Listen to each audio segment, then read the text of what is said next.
Prontinho, né? Começando aqui. Obrigado pelo lembrete. Então, estava fazendo uma recapitulação, né, em relação às aulas anteriores ainda. Então, nós estamos falando dos eventos que ocorrem nesse período da tribulação, das batalhas que ocorrem no início da tribulação, chamada de Batalha de Gog e Magog.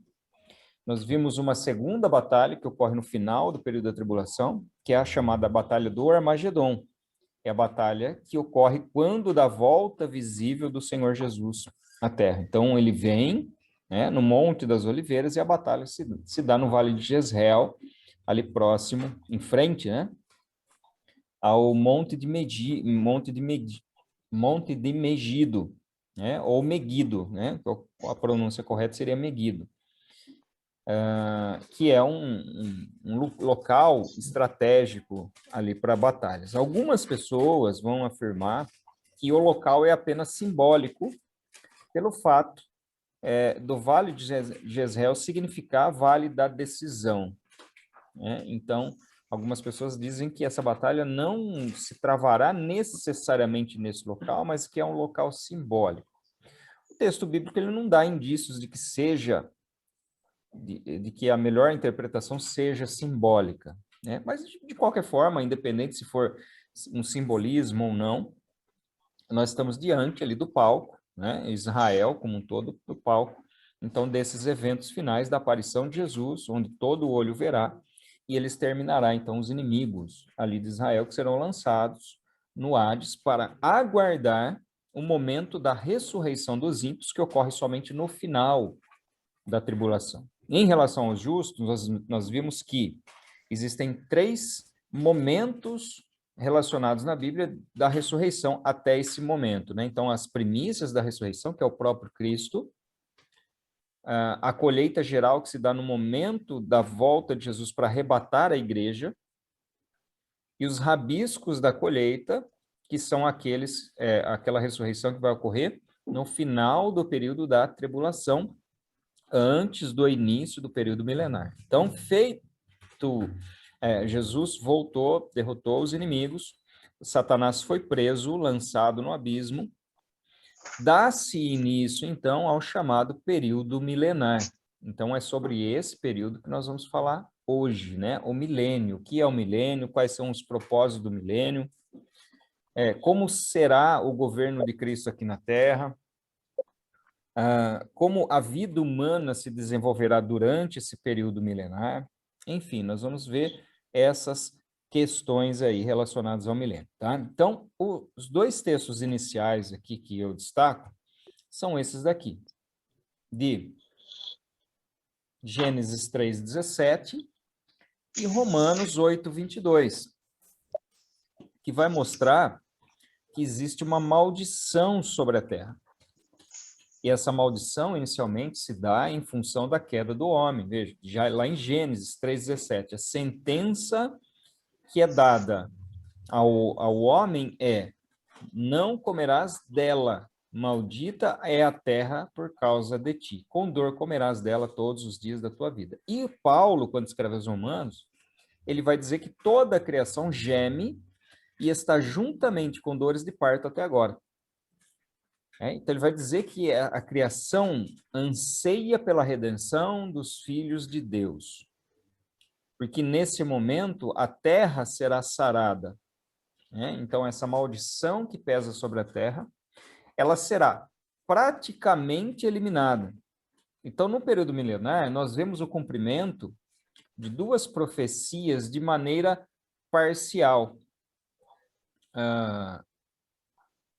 que é o derramamento do Espírito Santo sobre as pessoas durante esse período milenar, e também o cessar da maldição sobre a terra.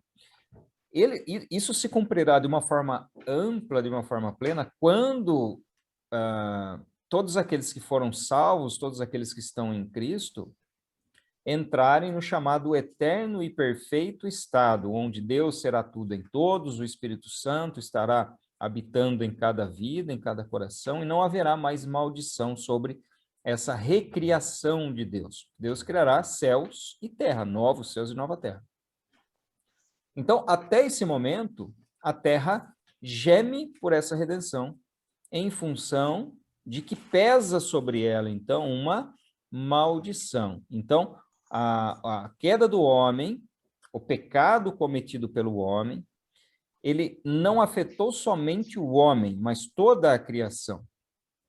Esse pecado trouxe inimizade entre Deus e os homens, o homem, e entre os homens em si, entre o homem e seus semelhantes, além, né, de provocar essa maldição sobre toda a criação, sobre todo o universo, na verdade, porque mesmo os céus, não o terceiro céu, não o trono de Deus, mas as regiões celestiais, elas também estão contaminadas em função da presença de Satanás, e é por essa razão, né, que serão recriados novos céus e nova terra, para que tudo seja perfeito, para que tudo seja purificado, e para que a maldição ela cesse plenamente, né? Então, esse período milenar, ele está relacionado com a última dispensação a ocorrer aqui na história da raça humana. Então, os períodos dispensacionais, né, que são aqui o período da inocência, o período da consciência, do governo humano, a promessa patriarcal, aí vem o período da lei, a dispensação da graça, e cessada a dispensação da graça, tem esse intervalo de 7 anos, período de tribulação, e inicia-se então a chamada dispensação milenar, que é o reino milenar de Cristo aqui na Terra. Então, o milênio é a última dispensação a ocorrer aqui na história da raça humana, ok? Então, vamos lá. Deus faz alianças com o homem. E em cada dispensação, essa aliança é celebrada de uma forma. Existe uma forma de tratamento de Deus para com o ser humano a partir da revelação que ele faz ao próprio homem. Então, Deus nunca exige algo além daquilo que ele próprio já revelou durante esses períodos.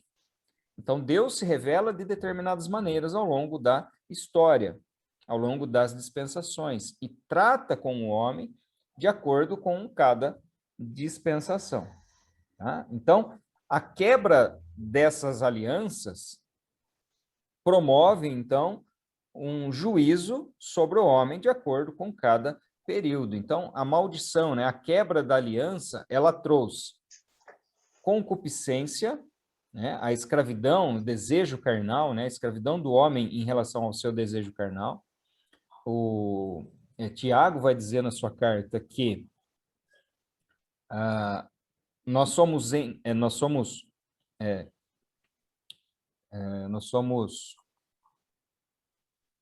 tentados não por Deus, mas nós somos tentados quando nós somos envolvidos pela nossa própria concupiscência, ou seja, pelo nosso próprio desejo carnal.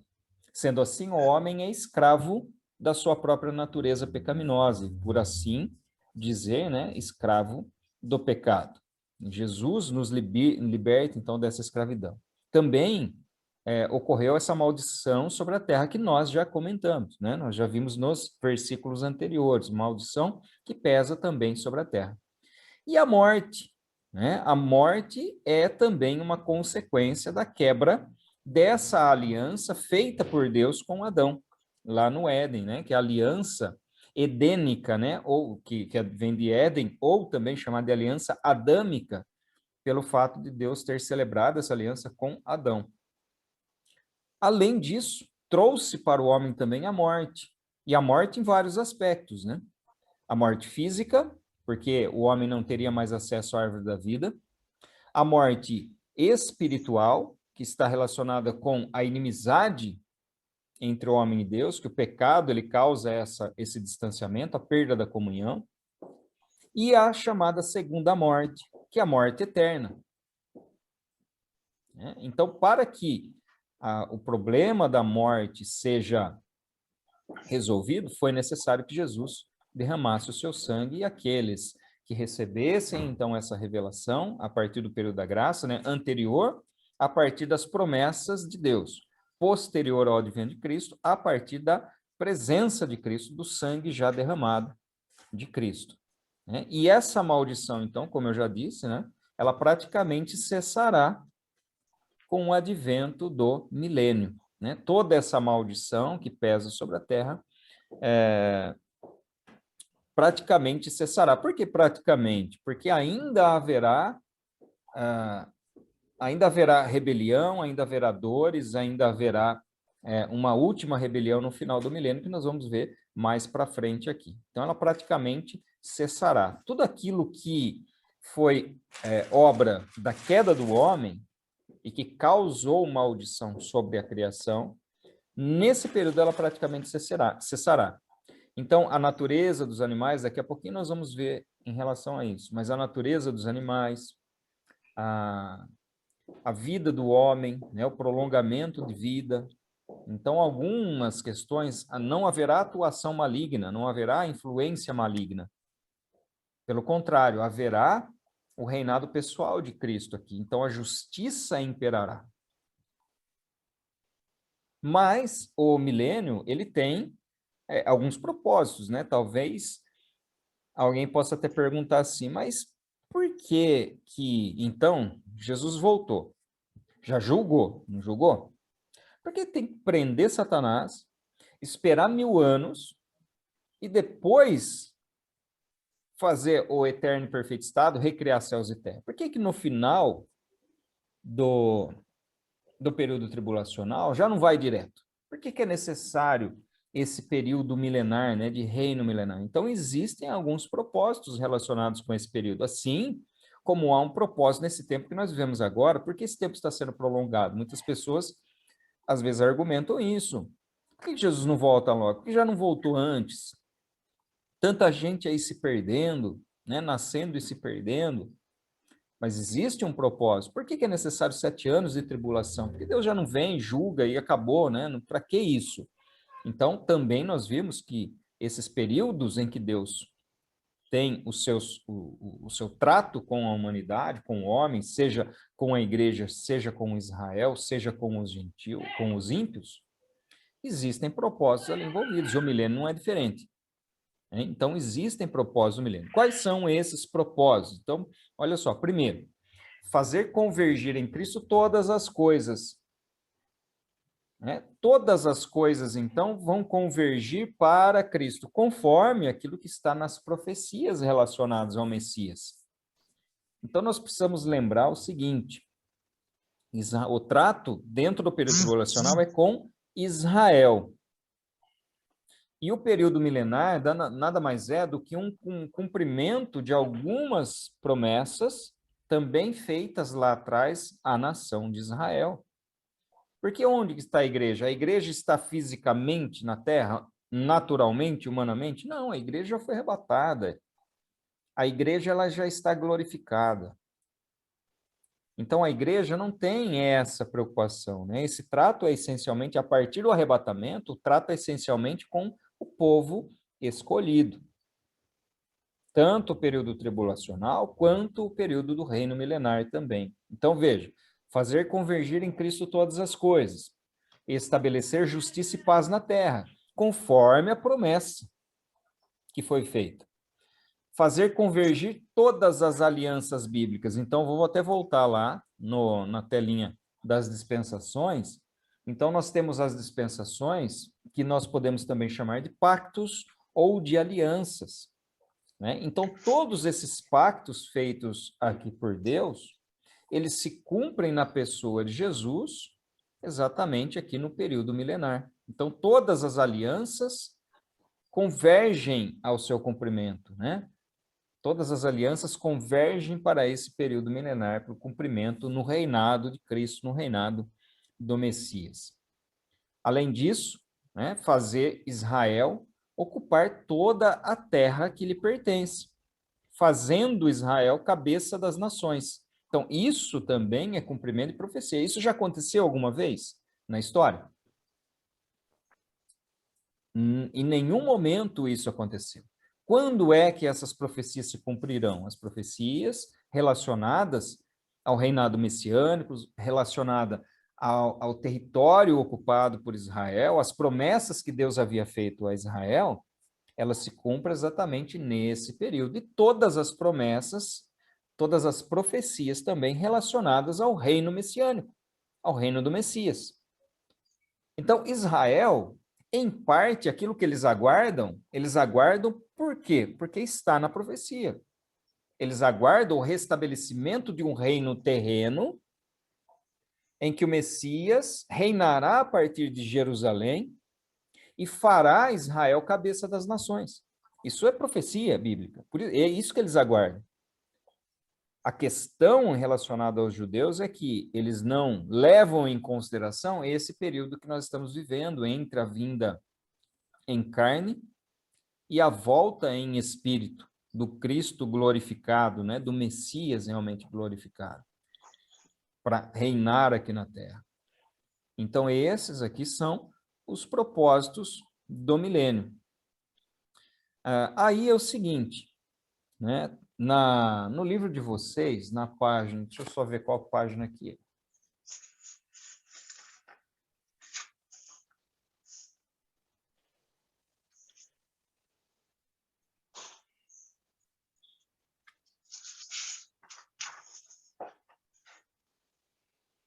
Na página 115.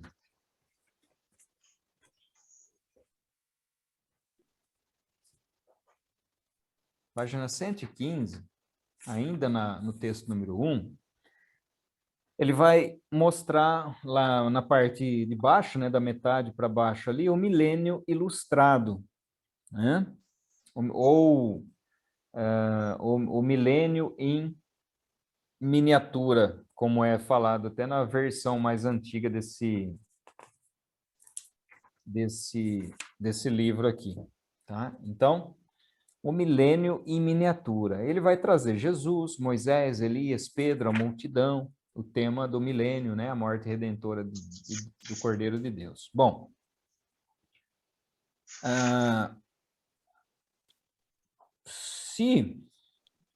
se não, vai cair na prova, tá? Isso cai na prova.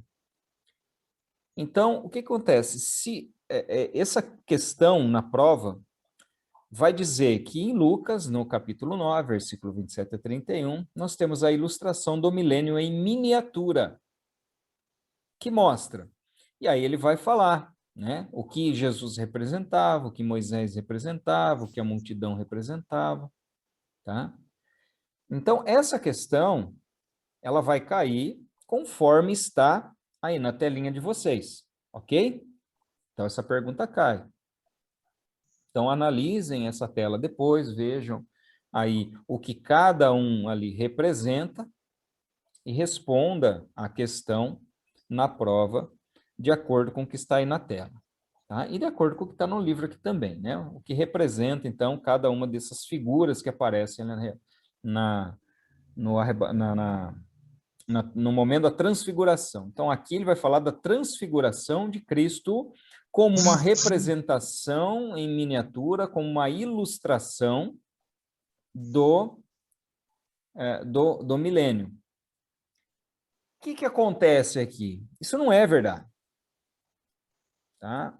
A transfiguração não tem absolutamente nada a ver com o período do reino milenar. Não há nada relacionado com o período milenar. Isso aqui, eu estava tentando lembrar a palavra. Não é ilustração, não é conjectura que eu quero dizer também. Alegoria. Isso aqui é uma alegorização que não tem fundamento bíblico nenhum. Então, o que a transfiguração tem a ver com o milênio? Absolutamente nada. O que a transfiguração ela indica? O que ela implica? Quem é? Por que Jesus aparece ao lado de Moisés e Elias? Porque Moisés representa a lei e Elias representa os profetas. Então, veja, os judeus, no tempo de Jesus, eles seguiam o quê? Eles seguiam a lei e os profetas. Aquilo que estava descrito nas escrituras que eles tinham nas mãos, lei e profeta. E aí, a atitude que os discípulos têm quando eles enxergam essa situação é o seguinte: olha, Jesus, vamos fazer 3 tendas aqui, uma para o Senhor, uma para Moisés, uma para Elias. Qual é o tratamento que eles estão dando aqui? Um tratamento igualitário entre Jesus, entre Moisés e entre Elias. Aqui, simbolicamente, entre Jesus, que é a revelação do Verbo divino encarnado, a palavra de Deus encarnada, a lei e os profetas. Então, o que que eles imaginam? Isso impede igualdade. E aí que vem a voz do céu dizendo: este é o meu filho em quem me comprazo, a ele ouvi. Então, a voz de Deus que vem do céu indica, ou em outras palavras, nós podemos dizer o seguinte: vocês viveram até agora, baseado naquilo que está na lei e naquilo que está nos profetas, mas diante de vocês está aquele que é o cumprimento da lei e dos profetas e que, portanto, é superior. Então, ouçam a ele, porque ele, que é o meu filho amado, é exatamente o cumprimento, é a revelação em carne, em pessoa, daquilo que está na lei e daquilo que está nos profetas. Pedro e os demais que estavam ali juntos simplesmente são testemunhas daquilo que acontece. Tá? Então, essa representação aqui, eu digo para vocês, com convicção, tá? Com convicção, que é uma baboseira, uma bobagem, isso daqui. Relacionar a transfiguração com o milênio, uma representação do milênio. Não tem nada a ver uma coisa com a outra. Para a prova, sigam o que está aí, tá? Porque é uma questão que cai na prova. Mas eu queria deixar isso claro. Existem algumas questões que eu coloco aqui como dúvida. Falo, olha, tem essa posição, não dá para a gente cravar. Agora, isso não dá, não tem base bíblica nenhuma para se conjecturar dessa forma, para se alegorizar dessa forma. Tá? Tudo bem? Mas cai na prova aí, tá? Então, vamos lá. Vamos falar, então, indo para o texto número 2, na página 117, alguns aspectos, né, relacionados com o milênio. E aí nós vamos ver texto 2, o texto 3, né, eles vão falar exatamente desses aspectos. Então, quais são esses aspectos que nós precisamos saber? Primeiro, ele acontecerá na terra. Tá? Não acontecerá no céu, não vai ser elevado aqueles que estão aqui no milênio a uma região celestial, não, isso acontece na terra. E Jesus reinará sobre as nações aqui na terra, sobre as nações que estarão vivendo, então, nesse período aqui na terra. Será uma teocracia. O que significa teocracia mesmo, Nivaldo? O próprio Deus comandando, governando Exatamente. O povo, né? Isso. A palavra teocracia vem de 2 palavrinhas no grego, que é theos, kratos. Né? Theos, que significa Deus, e kratos, que significa poder. Então, é o poder de Deus, ou o governo de Deus. Então, vai ser uma autocracia propriamente, né? Ou uma ditadura, ou uma democracia? De forma nenhuma. Né? Vai ser um governo de Deus aqui na Terra, feito pelo próprio Senhor Jesus. Pode falar, Alexandre. Ou então, quem vai participar do milênio é só quem sobreviver à grande tribulação e... Ó, eu vou mostrar daqui a pouquinho para vocês aqui na tela. Ah, então, beleza. Já vou dar essa resposta já. Beleza. Tá? Então, ó, acontecerá na terra, Jesus reinará sobre todas as nações por meio de uma teocracia, ou seja, um governo direto de Deus, o próprio Jesus reinando aqui na terra. Eu já disse para vocês, né? É a última dispensação concernente à humanidade, que também é chamada de plenitude dos tempos. Não confundam aqui com plenitude dos gentios. Tá? Existem 3 expressões relacionadas à plenitude citadas na Bíblia: a plenitude dos gentios, a plenitude dos tempos e a plenitude dos judeus.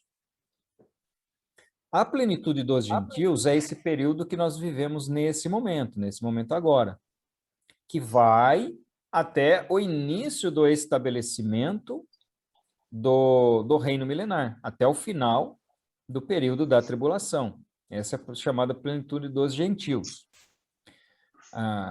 Que é até o momento em que Jerusalém está relacionado com Jerusalém sendo pisada pelos gentios. Aí ocorre a chamada plenitude dos tempos, que é exatamente esse período do reino milenar, que aqui sim, né, está relacionada também com a plenitude dos judeus. Tá? Então, a plenitude dos judeus relacionado com a chamada plenitude dos tempos.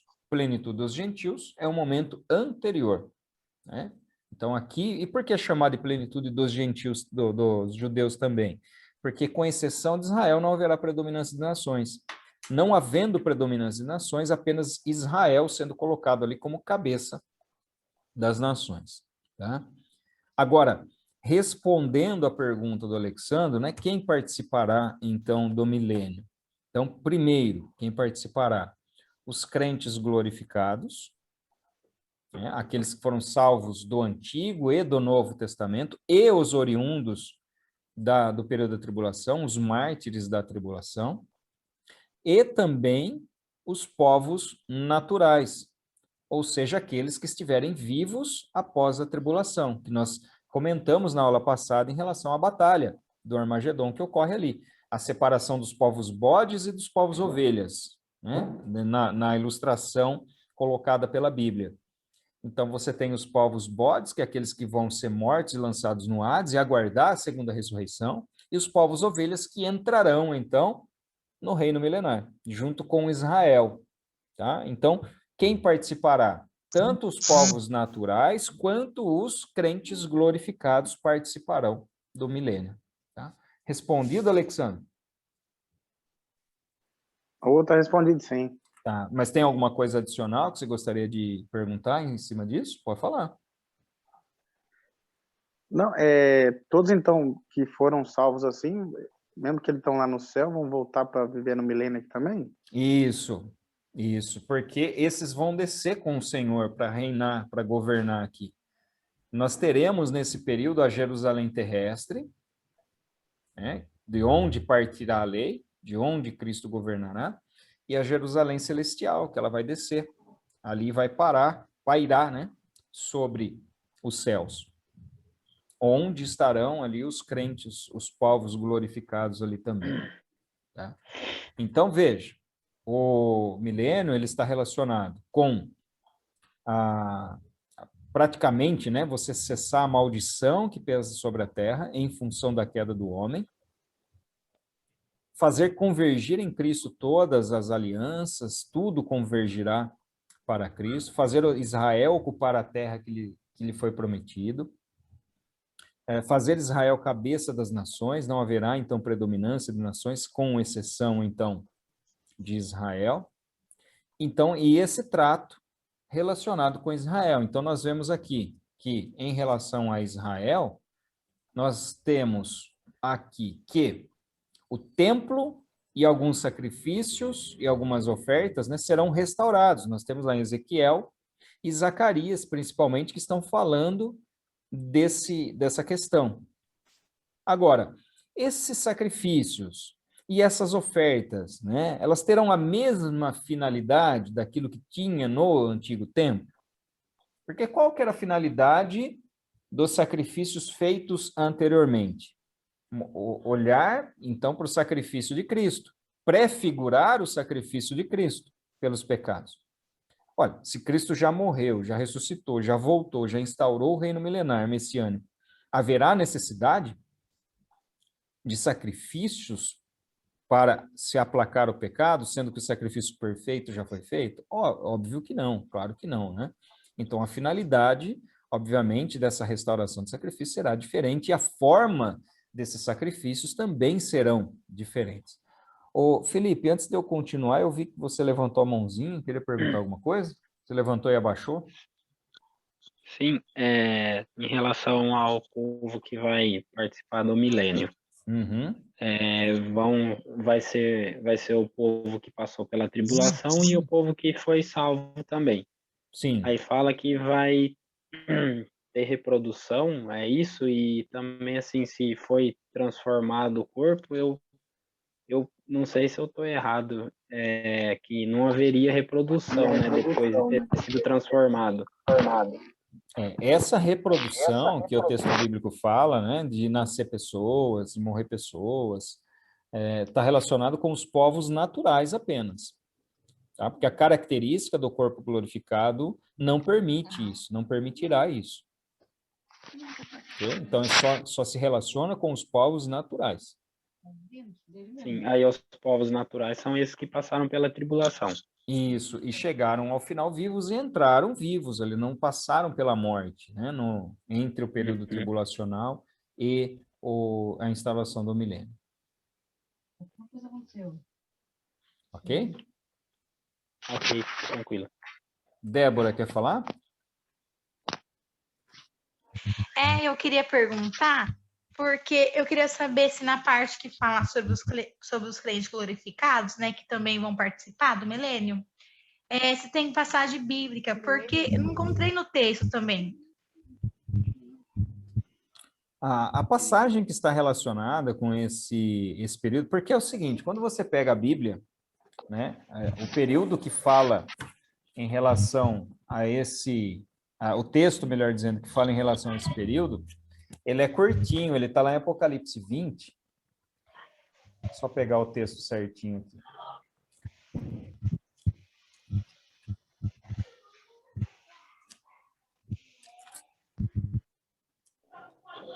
Apocalipse capítulo 20, do verso 1 até o verso 6. São 6 versículos somente que falam a respeito, em Apocalipse, né, dessa revelação, que falam a esse respeito. Então, ele vai dizer o seguinte, né? Segurou o dragão, a antiga serpente, prendeu durante 1000 anos, aí ele viu tronos, verso 4 já. Viu tronos e nesses sentaram-se aqueles aos quais foi dada autoridade para julgar, vinda almas dos que foram decapitados por terem dado testemunho de Jesus e proclamado a palavra de Deus. Esses são os que não adoraram a besta nem sua imagem e não receberam sua marca na testa e na mão. E viveram e reinaram com Cristo durante 1000 anos. Então, veja, e viveram e reinaram com Cristo 1000 anos. Viveram e reinaram com Cristo. Quem que eles estão se referindo? Especificamente aqui, as almas dos que foram decapitados por terem dado testemunho de Jesus e proclamado a palavra de Deus. Necessariamente, aqueles da tribulação, né? Alguns vão afirmar aqui que está especificado, porque ele vai dizer, esses são os que não adoraram a besta e nem a sua imagem. Então, a besta e a sua imagem, elas foram adoradas durante o período da tribulação. Agora, existe uma explicação extensiva em relação a isso, que se relaciona com todos aqueles que estão em Cristo de todas as épocas. Você imagina que aqueles que reinarão com Cristo são somente aqueles do período tribulacional, que são exatamente aqueles que não creram antes na pregação do Evangelho? Então, estes aqui estarão, né, por inferência, juntos também. Vai cair a tela aqui, eu tenho mais alguma questãozinha para explicar, mas acho que não vai dar tempo. Então, eu vou cortar já, aí eu continuo a explicação na próxima sala.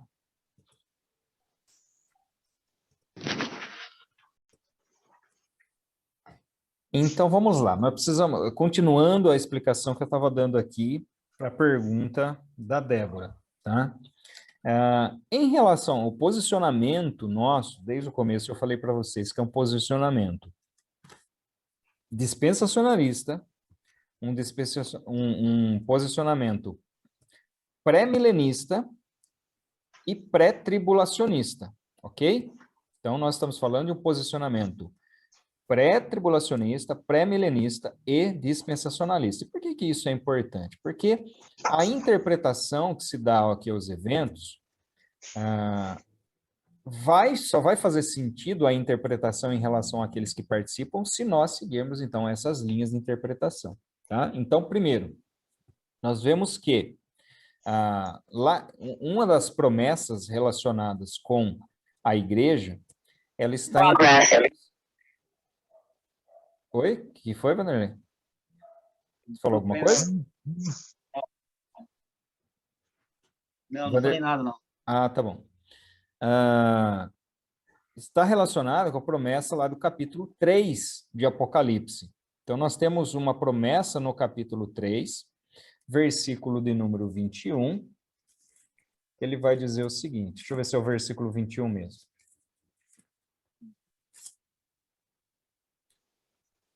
Isso. Ao vencedor, darei o direito de sentar-se comigo no meu trono, assim como também eu venci e me sentei com o meu Pai no meu trono. Então, veja que esse aqui é uma promessa para quem? Né? Para aquele que vencer e estiver com Cristo no final dos tempos, né? De se assentar com Cristo e julgar também junto com Cristo. Então, a relação que se faz aqui é, se nós estamos compreendendo, e essa é a visão pré-milenista, que esse reino acontece na terra, e Jesus estabelece o seu trono na terra, e nós vimos aqui no texto de Apocalipse 20, que são constituídos tronos aqui também, né? E que aqueles que estão em Cristo sentaram e julgaram e reinaram com Cristo durante 1000 anos, então nós estamos estendendo essa promessa, e esse período em que a igreja está junto com Cristo, reinando e participando aqui do reino milenar. Então, a interpretação, ela se dá a partir da interpretação em conjunto daquilo que está no livro do Apocalipse, no capítulo 20, nesses primeiros 6 versículos, junto com as promessas que nós encontramos nas Escrituras em outros textos. Por exemplo, aquilo que está em Apocalipse, no capítulo 3, versículo 21. Tá? Existem outros textos que falam a respeito disso também, a respeito desse fato da igreja estar junto com Cristo e de ter esse privilégio, né? Que é conhecido por Cristo, reconhecido, melhor dizendo, por Cristo, dizendo que aqueles que estiverem nele julgarão também, participarão no milênio também, se sentarão no trono ali para julgar também. Agora, nós precisamos compreender que não é uma questão assim, nós vamos ser colocados como juízes daqueles que estão vivos. Quem governa é Cristo. Tá? Mas a promessa é de que nós estaremos com ele durante esse período também. E a partir dali, do final do milênio, é que se estabelece uma nova morada para todos os crentes, né? Que habitarão ali céus e terra. Aí se fala da Nova Jerusalém, que aí, na verdade, nós vamos ver na aula que vem ainda, em relação à Nova Jerusalém. Bom, existe, Débora, não só a Débora, né? Mas os demais aí também. Né? Existem outros textos, tá? Que vão falar sobre esse assunto, que relacionados, eles vão mostrar que os crentes glorificados, eles estão também reinando com Cristo aqui na Terra, ok? Eu vou até anotar aqui, porque aí depois eu posso mandar para vocês. Mandar para vocês esse estudo aí. Deixa eu só me achar aqui de novo, que eu perdi a página.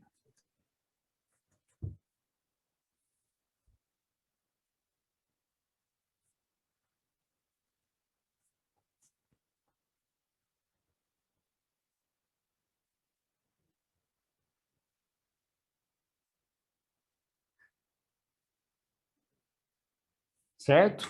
Tudo bem, Débora? Tudo certo. Ou tudo você bem. não ficou satisfeita? Não, eu fiquei sim. É que depois eu vou ler com mais calma os textos aqui também, mas eu fiquei sim. Tá, mas eu mando um estudo Tá bom. relacionado com isso. Agora, nesse caso, é importante dizer, então, que existem entendimentos contrários a isso? Sim, existem Sim. entendimentos que a igreja não está aqui reinando com Cristo, tá? Mas esses entendimentos, eles estão relacionados com outras visões, como, por exemplo, a visão pós-milenista, ok? Em que Cristo, então, reina somente para Israel e somente relaciona a igreja depois no milênio. Então, são visões distintas em relação a esses eventos escatológicos, eventos finais. Tá? Então, mais uma vez, né, qual é a nossa visão em relação a isso? É uma visão dispensacionalista, tribulacionista e pré-milenista, tá? Então, dentro dessa visão, que interpreta a Bíblia dessa forma, a igreja está reinando aqui nesse momento, juntamente com Cristo, porém na Jerusalém celeste, não necessariamente na Jerusalém terrena, ok? Ok. Então, vamos lá. Falamos sobre a restauração ali dos sacrifícios e das ofertas, né? Vimos que não tem mais a mesma finalidade. Então, aqui, os judeus possuirão toda a terra prometida por Deus. Até hoje também eles nunca teve um momento na história em que eles dominaram sobre toda a terra que havia sido prometida para eles. E, enfim, né, Israel será uma bênção para todo o mundo.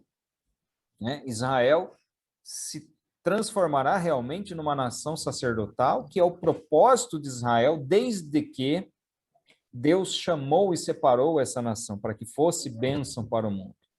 Né? E aí se cumpre de uma vez por todas aquela promessa feita a Abraão, né? Em ti serão benditas todas as famílias da terra. Certo? Então, aqui só para diferenciar, nós temos a Jerusalém terrestre e também a Jerusalém celeste. Não devemos confundir aqui uma coisa com outra. Uma outra questão é que haverá um templo a partir do qual Jesus reinará? Sim, a Bíblia diz que haverá um templo. Então, aqui, apenas para a gente colocar aqui os templos, né, que foram e serão construídos. Então, nós temos o primeiro templo, que é o chamado Templo de Salomão, que ele está aqui no lado esquerdo, né? Deixa eu até pintar aqui.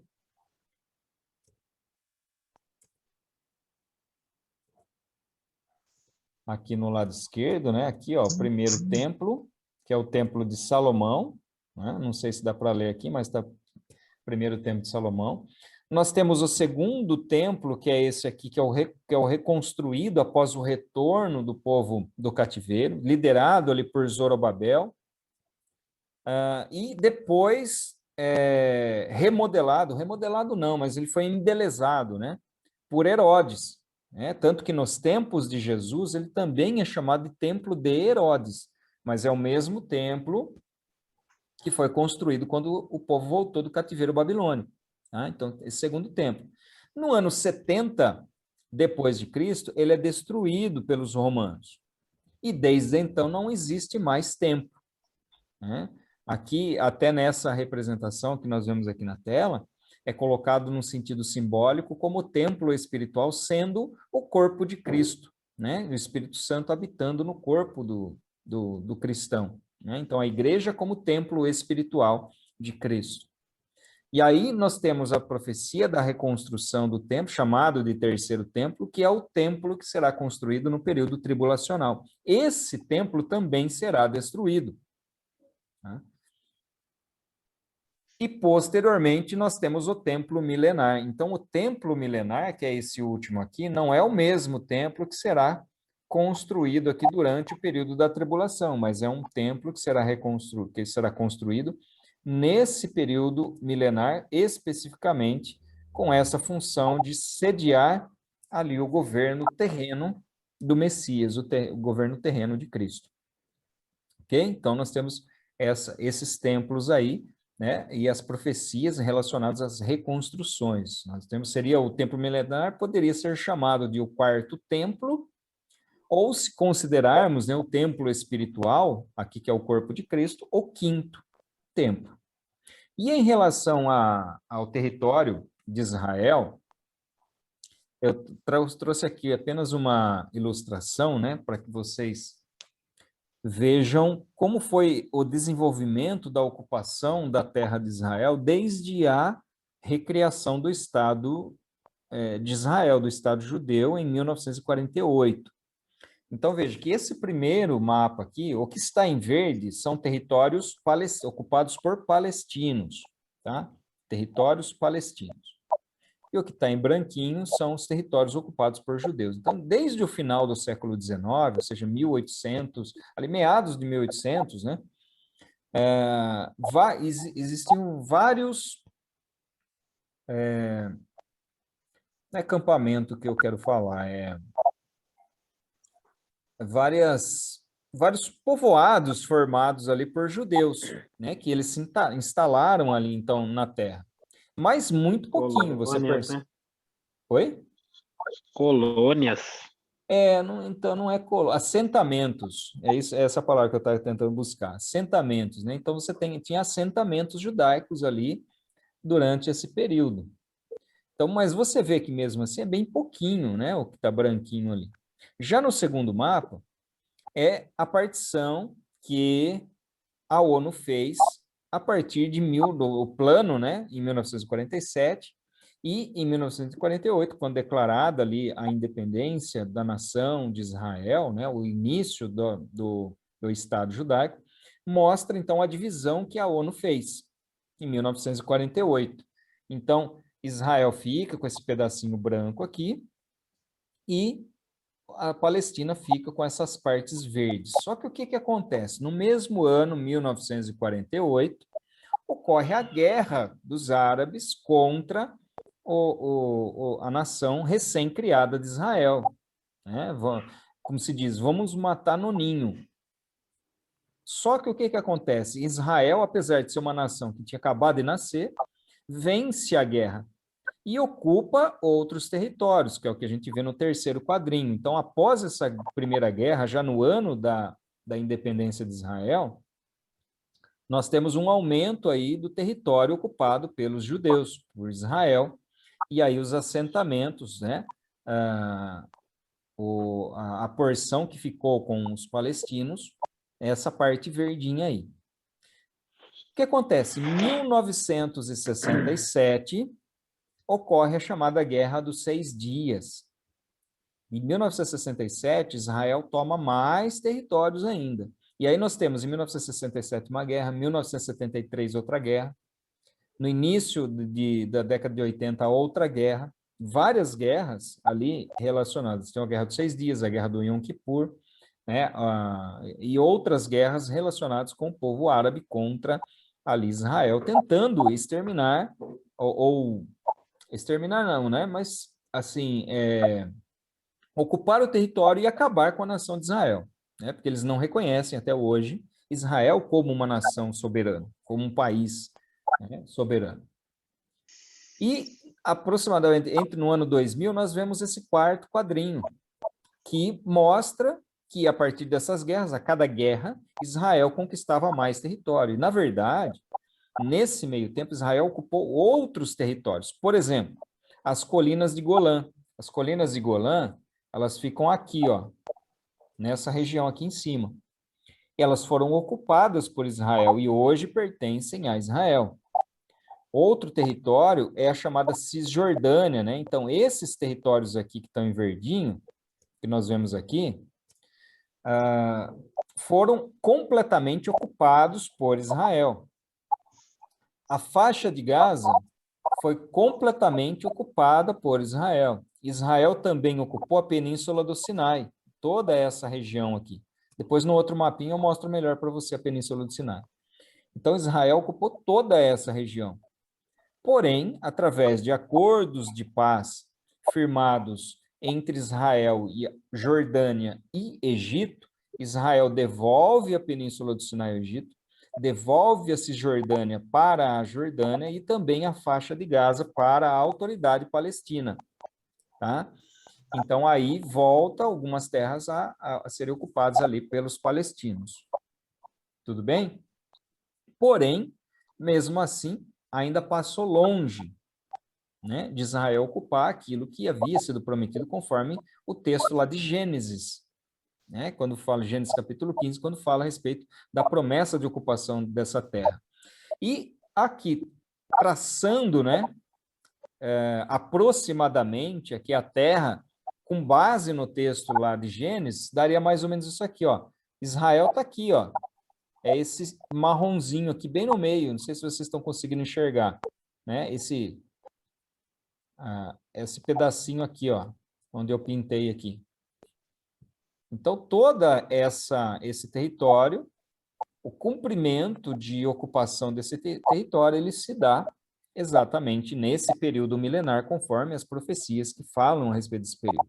A Península do Sinai é todo esse território aqui, ó, esse triângulo, né, aqui, chamado de Península do Sinai, que Israel havia ocupado durante essas guerras e devolve para o Egito, né, e hoje faz parte do território egípcio também, né, que Israel devolveu a partir de um acordo de paz. Então, Israel vive em relativa paz, tanto com egípcios quanto com jordanianos. Então, é possível, por exemplo, para quem visita Israel, transitar entre as fronteiras de Israel e Jordânia e Israel e Egito, sem problema nenhum. Diferente, por exemplo, da Síria e do Líbano, que ficam aqui ao norte, que aqui não há trânsito entre as fronteiras. Certo? Mas aqui apenas por uma questão de curiosidade, né? Para mostrar como o território ficou longe. Desde a conquista lá por Josué, ficou sempre longe de chegar no território que havia sido realmente prometido por Deus. Certo? Então, outros aspectos relacionados com o milênio. Então, o conhecimento de Deus será universal e espontâneo. A impiedade e a rebelião não serão toleradas durante esse período. Então, o texto bíblico diz que Jesus regerá com vara de ferro e que ninguém se queixará de injustiça ou opressão. Isso não significa que não haverá injustiça ou opressão, mas significa que elas serão devidamente punidas durante esse período. Então, e haverá esse pleno derramamento do Espírito Santo, conforme as profecias lá de Ezequiel e Zacarias também, né? Deixa eu só situar vocês aqui, que nós já estamos lá no texto de número 9, né? Aliás, na página 125 do livro de vocês, vocês têm um quadrinho que mostra ali, de uma forma um pouco mais detalhada daquilo que eu mostrei, sobre as dispensações, né? Explicando o que é dispensação e explicando cada uma delas de uma forma um pouquinho mais detalhada do que aquilo que eu falei, né? Eu não cheguei a citar, especificar nenhuma dispensação. E aí, a partir da página 128, nós vemos, então, o milênio em relação à igreja, que a igreja estará glorificada, que o conhecimento será universal, que a piedade prevalecerá, e ninguém se queixará de injustiça ou opressão, né? E havendo, então, um pleno derramamento do Espírito Santo e restauração, né? Restauração e renovação da terra. A geografia da Terra estará modificada. Isso é visto, uma das profecias que a gente vê nesse sentido, é o rio que corre ali de Jerusalém, né, do Monte do Templo. É um rio que hoje não existe. Ali em Israel só existe o Rio Jordão, existem alguns rios pequenininhos, né, mas sem importância. O rio importante realmente de Israel é o Rio Jordão. Então, nós vemos a geografia. Isso está relacionado, inclusive, com todas as catástrofes naturais que acontecerão durante o período milenar. Então, a vida humana será prolongada. O texto bíblico vai dizer que aquele que morrer de 100 anos vai morrer jovem, né? Então, quer dizer que a vida será prolongada nos moldes daquilo que foi no início da raça humana, né? E a fertilidade do solo também será restaurada. Tem uma imagem icônica relacionada com esse período milenar, que é essa daqui, né? Não sei se vocês já viram em algum lugar. O leão junto com o cordeirinho ali. É lógico que eu acredito que essa foto é uma montagem, né? Acho eu, penso eu. Mas, enfim, o texto bíblico diz exatamente isso. Né, que a ovelha pastará ali com um leão, né? Ou seja, haverá também mudanças em relação à própria natureza animal. Então, haverá fertilidade do gênero humano, haverá mudanças no reino animal em relação à sua natureza, a ferocidade dos animais. Os anjos terão um ministério de muita atividade aqui na Terra. E a última questão é que o milênio porá fim, então, ao plano redentor de Deus. É aqui que se dá o plano redentor de Deus, o fim do plano redentor de Deus? Sim, porque no final do milênio, então, Satanás será solto, né? Sobre a soltura de Satanás nós vamos falar na aula que vem, e os eventos seguintes, os eventos finais. E haverá ainda muitas pessoas enganadas, mas aqueles que estiverem vivos, então, ao final do milênio, eles também terão os seus corpos glorificados, aqueles que morreram durante o milênio serão ressuscitados para salvação ou para condenação. Então, eles serão ressuscitados com corpos glorificados para o eterno e perfeito estado, ou serão ressuscitados junto com os ímpios para o julgamento do juízo branco, chamado juízo final. Tá? Então, aí nesse momento, durante o milênio, então põe fim ao plano redentor de Deus. Tá? Então, o plano redentor de Deus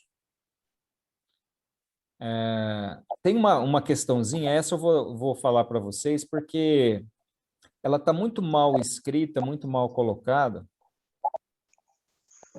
que ele vai dizer assim, é a última questão da prova, tá? A questão número 25. A questão diz assim, o plano redentor de Deus para com o homem continuará no milênio. Então peraí, o Ginaldo falou que no milênio, o plano redentor põe fim, mas aí continuará no milênio, porque aqui não está após o milênio, está colocado de uma forma, está mal colocado, está mal escrito essa questão. Qual é a resposta que vocês vão colocar aqui? Essa questão está errada, tá? Essa questão está errada porque é uma pegadinha que ele faz a partir de um texto que vocês vão encontrar no livro aqui de vocês, tá certo? Então, a ideia aqui é de que o milênio põe fim ao plano redentor de Deus. E aí ele colocou na prova, como uma forma de pegadinha, o plano redentor de Deus para com o homem continuará no milênio. Tá? Então, essa questão de número 25, ela está errada. Né? Porque o texto está na página 136 do livro de vocês, que é o último parágrafo lá. Vocês vão encontrar assim, ó, o plano redentor de Deus para com o homem findará com o milênio. Então, ele troca esse findará por continuará na prova como uma forma de pegadinha. Tá? Mas essa questão na prova ela está errada. Então, e na aula que vem nós vamos falar sobre os eventos finais, os eventos escatológicos finais a partir, então, do final do milênio, quando da soltura de Satanás. Vocês gostariam de perguntar alguma coisa? Mais alguma coisa?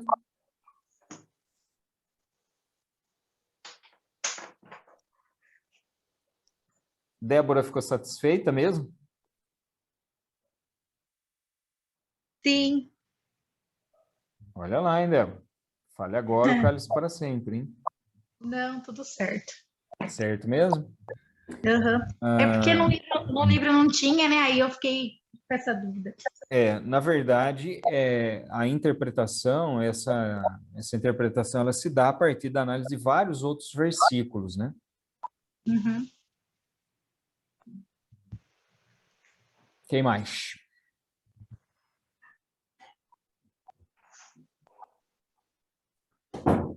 Tudo bem? Renata, Felipe, Lucélia, Aline, né? A Lucélia, a Aline, a Renata, a Érica e a Adelita, elas não falaram absolutamente nada hoje. Eu nem sei se estão aí acompanhando. Eu acho que não está acompanhando nada. Estamos prestando Estou atenção. sim. Falei sim, falei Agora apareceu. Estamos aqui. Eu falei boa noite. Olha, cutucou, apareceu todo mundo. Tá vendo? Estamos atenta. Estamos atentos. Estamos sim. Estamos. Então tá bom. Estamos só prestando atenção. Então, tá Verdade. bom. Mas Só anotando aqui. tudo em ordem? Tudo tranquilo? Tudo tranquilo. Então, Sim. ok. A Adelita nem abriu hoje. Deve estar quietinho aí hoje, né, Adelita? Ah, aqui sempre está quietinho. Sempre, exatamente. Ah, essas aulas online, Jesus. Não é fácil, não, hein? Não, não é. Mas tá bom. Então tá bom, gente. Qualquer dúvida eu fico à disposição, tá certo? Aí, na semana que vem, a gente encerra esse livro aqui. Vamos ver como é que vai estar. Vocês estão tudo vacinadinho? Eu já tomei. Eu vou vacinar Sim. essa Ainda semana, não. acho, quarta-feira. Ainda não também. É, que vocês são tudo novinhas, né? Mas, ó, essa semana aqui já Acho vai que é zerar a primeira dose, hein? Não vão falar para mim que vocês têm 37. menos de 30, não, que eu também não vou acreditar. Eu vi que 2 Eu já anos vai tomei, demorar ainda. né? Não, essa semana aqui acho que vai ser 37, 38 e 36, eu acho. É, já. eu acho que a partir de 36, né? Que amanhã já é Nossa. 38. Nossa, elas tudo novinha, né, Reginaldo? Só eu sou mais velha que tomei vacina. Tudo novinho. É, tudo novinho. Então, tá bom, gente. Olha, Deus abençoe vocês, que vocês tenham uma semana abençoada. Se vocês precisarem de alguma coisa, eu estou à disposição. Se cuidem, tá? A hora que abrir a vacinação, vai lá, toma a vacina, que não tem nada a ver com o sinal da besta, tá? Não precisa pensar que vocês estão recebendo chip, nada disso. Tá bom? Não é o 666, não. Amém. Tá? Mas se cuidem aí, tá? Vamos orar. Vamos orar para encerrar nossa aula. Fazer uma oração aqui. Senhor, obrigado por esses momentos em que nós estivemos reunidos aqui falando a respeito da tua palavra, Senhor, que o teu Santo Espírito coloque realmente no nosso coração um desejo de servir ao Senhor cada vez mais e que essa esperança cresça cada vez mais da volta do Senhor, para buscar a sua igreja e restaurar o teu povo aqui na terra, restaurar a natureza, restaurar a comunhão de todos os povos com o Senhor.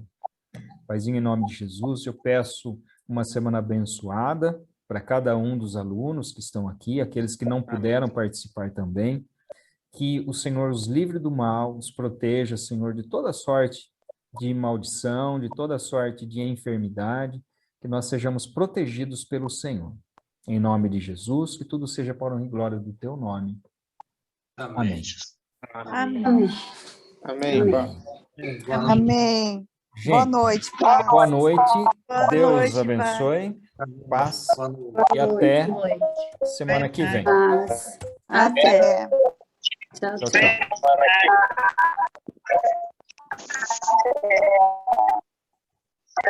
tchau.